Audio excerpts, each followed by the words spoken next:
নমস্কার। আজকের গল্প অর্পিতা সরকারের লেখা মর্নিং ওয়াক সিরিজ থেকে নেওয়া পুরনো অভ্যেস।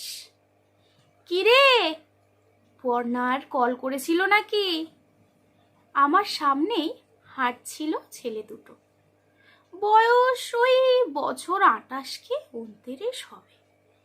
প্রশ্নকর্তার দিকে তাকিয়ে আরেকটি ছেলে করুণ হেসে হেসে বলল, না রে, করেনি সোমু। সোমু আবার বলল, কষ্ট হয় না বিট্টু? বিট্টু নামের ছেলেটা একটু থমকে বলল, পুরনো সব অভ্যেস কি কেউ ত্যাগ করতে পারে রে সোমু? এখনো রাতে নির্দিষ্ট টাইমে ব্লক হোয়াটসঅ্যাপটা একবার চেক করা স্বভাবে দাঁড়িয়ে গেছে। আসলে 4টে বছর তো কম নয় বল। পর্ণার সঙ্গে কাটানো অনেক স্মৃতি রয়ে গেছে। ওর অনেক অভ্যেস সংক্রমিত রোগের মতোই এসে গেছে আমার কাছে। আগে যেমন আমি চকলেট, আইসক্রিম, ফুচকা এসব খেতাম না, পর্ণা ভালোবাসে বলে খেতে খেতে এখন এগুলো খেতে বেশ ভালোই লাগে। আমি বরাবরই ছুটে এসে ট্রেন ধরা পাবলিক, কিন্তু পর্ণা ছিল টাইমের 10 মিনিট আগে পৌঁছানো পাবলিক। এখন অফিস টাইমে এত তাড়াহুড়ো তো আমি স্টেশনে পৌঁছাই সেই 10 মিনিট আগেই।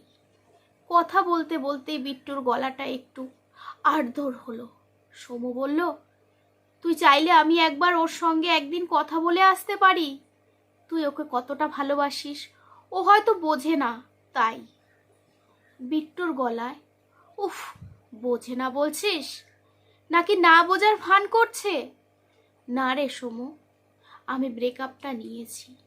ব্রেকআপ শব্দটার মধ্যে কেমন যেন লোক ভাব আছে। 4 বছরের অনুভূতি আদান প্রদানের পরে ভেঙে যাওয়া সম্পর্কের ক্ষেত্রে ব্রেকআপ কথাটা বোধহয় খাটে না। বিচ্ছেদ শব্দটার মধ্যে হারানোর যন্ত্রণাটাও থেকে যায়। পর্ণা হয়তো এখন বিচ্ছেদেই যায়নি, কিন্তু আমারই মনে হলো এত শর্তের বোঝায় আমাদের সম্পর্কটা কেমন ঝড়ে ভাঙা ডালের মতো নেতিয়ে পড়েছে। জোর করে বাঁচানোর চেষ্টায় পাতাগুলো শুকিয়ে যাচ্ছে ক্রমশ। সোমু বলল, একবার চেষ্টা করে দেখব কি?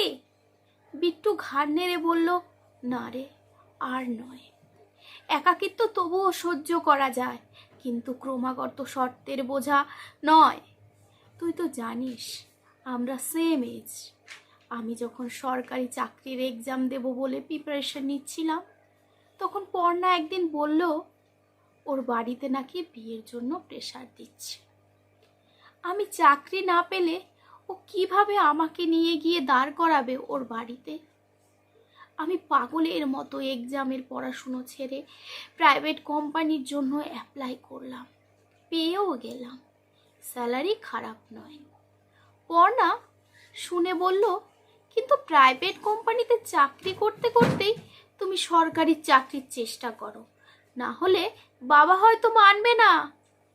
আমি রাত 9টার সময় বাড়ি ফিরে আবার যেতাম আমাদের সুভাষ দার কোচিংয়ে।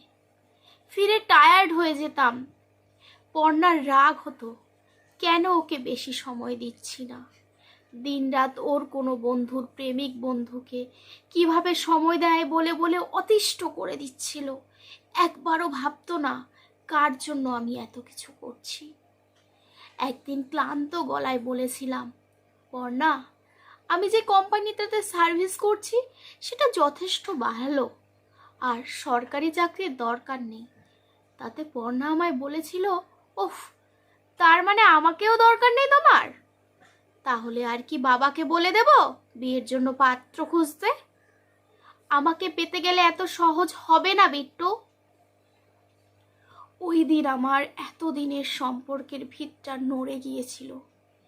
কি অবলীলায় ও বলে দিল কথাটা। আর সব সময় একটা অদ্ভুত প্রেশার, এই করতে হবে আর ওই করতে হবে। না রে সোমু, এভাবে হয় না। তাই বাধ্য হয়ে আমি বিচ্ছেদই করলাম। পর্ণার ভালোবাসার ধরনটা হয়তো এমন, কিন্তু আমি হাঁপিয়ে উঠেছিলাম।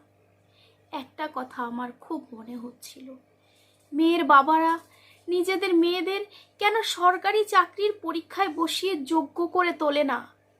বিয়ের আগে একটা ছেলেকে যেমন জব খুঁজতেই হয়, মেয়েটাকে কেন বেকার অবস্থায় বিয়ের জন্য চাপ দেওয়া হয়?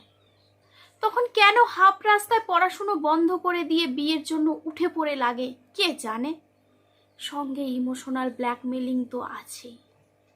পাত্রটিকে আবার সরকারি চাকরি হতেই হবে এমন দাবি নিয়ে সব ঘুরে বেড়ায়। অদ্ভুত সব যুক্তি। আমার মনে হলো বিট্টু একদম ঠিক কাজ করেছে। এভাবে জোর করে টেনে নিয়ে যাওয়া সম্পর্কে আর যাই হোক ভালোবাসা থাকে না।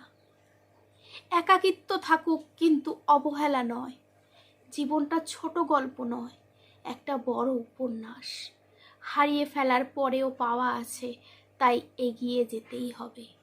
নমস্কার, আজকের গল্প এ পর্যন্তই। আমার গল্পটি যদি আপনাদের ভালো লেগে থাকে তাহলে অবশ্যই আমার চ্যানেলটিকে সাবস্ক্রাইব করে আমার পাশে থাকবেন।